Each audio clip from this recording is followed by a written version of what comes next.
Assalamualaikum warahmatullahi wabarakatuh. Perkenalkan, nama saya Ardan Muslim, mahasiswa Sastra Indonesia tahun 2020 dengan NIM 2001 10201088.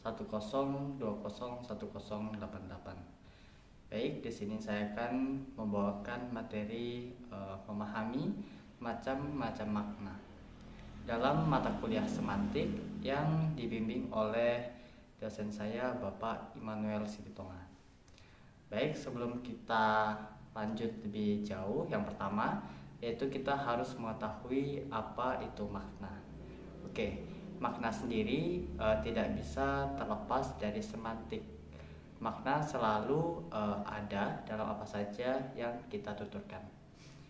Pengertian dari makna sendiri sangatlah beragam. Menurut Mansur Patade tahun 2001 halaman 79 mengungkapkan bahwa istilah makna merupakan kata-kata atau istilah yang membingungkan. Makna tersebut selalu menyatu pada tuturan kata maupun kalimat. Menurut Ullman dalam Mansur Pateda tahun 2001 halaman 82 mengungkapkan bahwa makna adalah hubungan antara makna dengan pengertian. Dalam hal ini, Ferdinand de Saussure dalam Abdul Khair tahun 1994 halaman 286 mengungkapkan pengertian makna sebagai pengertian atau konsep yang dimiliki atau terdapat pada suatu tanda linguistik. Dalam kamus linguistik, pengertian makna dijabarkan menjadi 4. Yang pertama yaitu maksud pembicara, yang kedua pengaruh penerapan bahasa dalam pemakaian persepsi atau perilaku manusia atau kelompok manusia, dan yang ketiga yaitu hubungan dalam arti kesepadanan atau ketidaksepadanan antara bahasa atau antara ujaran dan semua hal yang ditunjukkannya. Dan yang keempat, cara menggunakan lambang-lambang bahasa. Dalam Harimurti Kridalaksana tahun 2001 halaman 132. Bloomfield dalam Abdul Wahab tahun 1995 halaman 40 mengungkapkan bahwa makna adalah suatu bentuk kebahasaan yang harus dianalisis dalam batas-batas unsur-unsur penting situasi di mana penutur pengujarnya terkait dengan hal tersebut. Aminuddin tahun 1998 halaman 50 mengungkapkan bahwa makna merupakan hubungan antara bahasa dengan bahasa luar yang disepakati bersama oleh pemakai bahasa sehingga dapat saling dimengerti.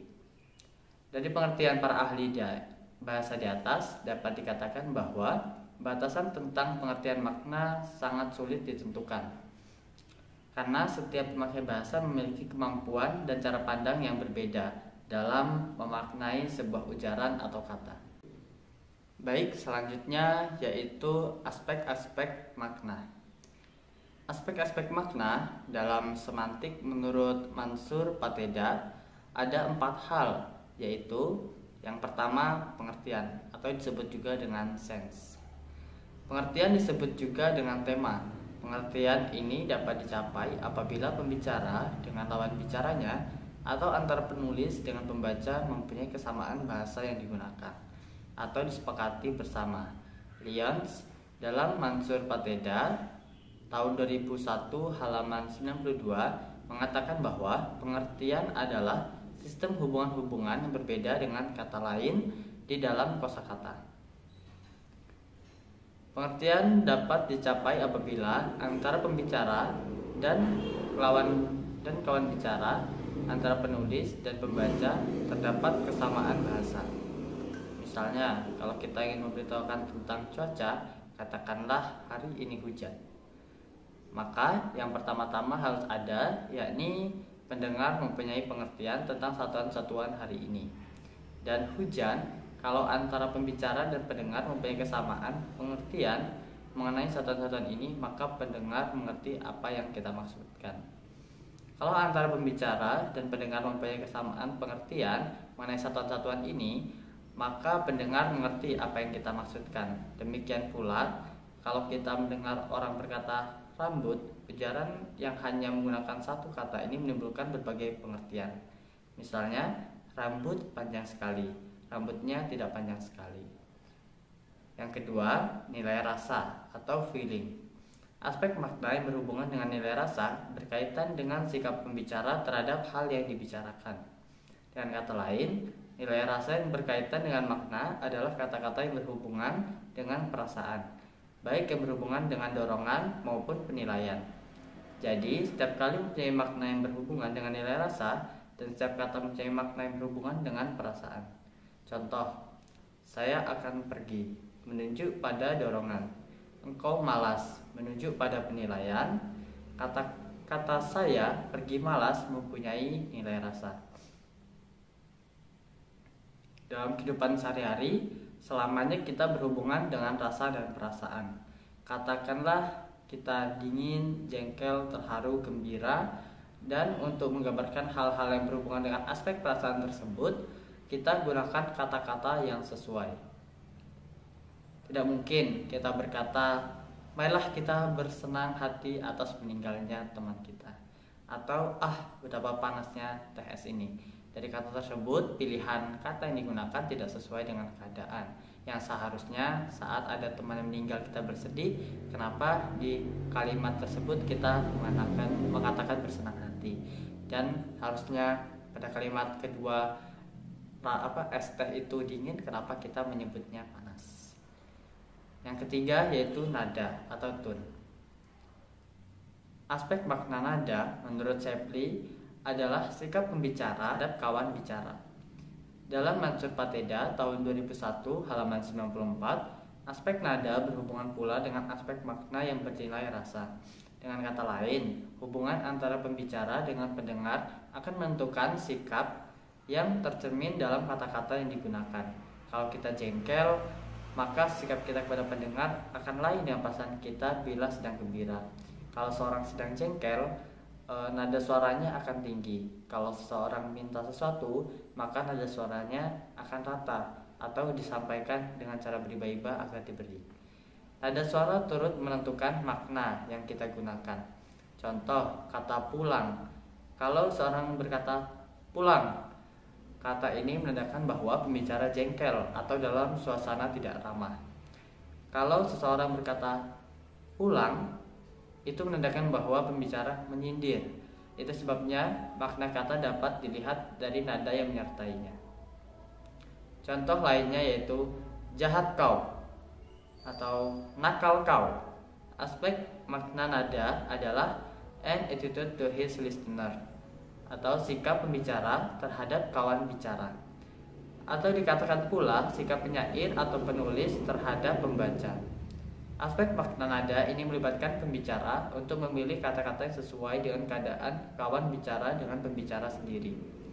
Aspek pembicara telah mengenal pendengar pembicara berkelamin sama dengan pendengar, atau apakah latar belakang sosial ekonomi pembicara sama dengan pendengar.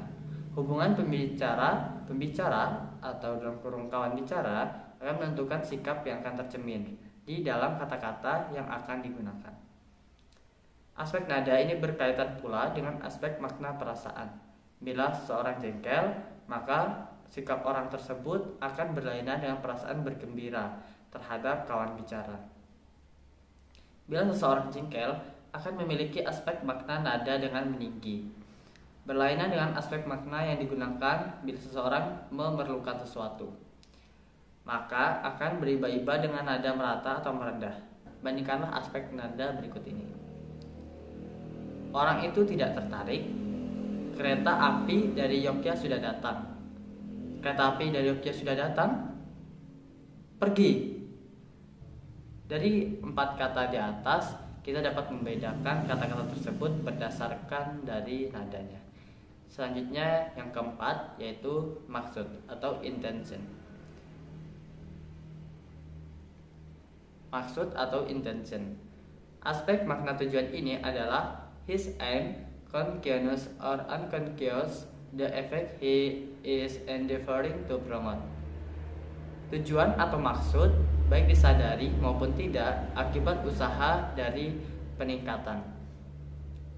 Apa yang diungkapkan di dalam aspek tujuan memiliki tujuan tertentu. Misalnya yang mengatakan penipu kau, Tujuannya supaya kawan bicara mengubah kelakuan atau tindakan yang tidak diinginkan tersebut. Aspek maksud menurut Shapely dalam Mansur Pateda tahun 2001 halaman 95 merupakan maksud senang atau tidak senang. Efek usaha keras yang dilaksanakan maksud dan diinginkan dapat bersifat deklarasi, imperatif, pedagosis, persuasi, rekreasi, atau politik. Semuanya mengandung maksud tertentu. Kalau seseorang berkata, "Hei, akan hujan," pembicara itu mengingatkan pendengar, bisa saja itu cepat-cepat pergi karena mau hujan, atau bawa payung karena mau hujan, tunggu dulu keberangkatannya karena akan turun hujan, kumpulkan saja kain yang terjemur karena akan turun hujan. Dan masih ada lagi kemungkinan maksud yang tersirat dalam urutan kata di atas. Mungkin sekian materi dari saya tentang memahami makna-makna dalam semantik. Apabila ada kekurangan, saya mohon maaf. Terima kasih. Wassalamualaikum warahmatullahi wabarakatuh.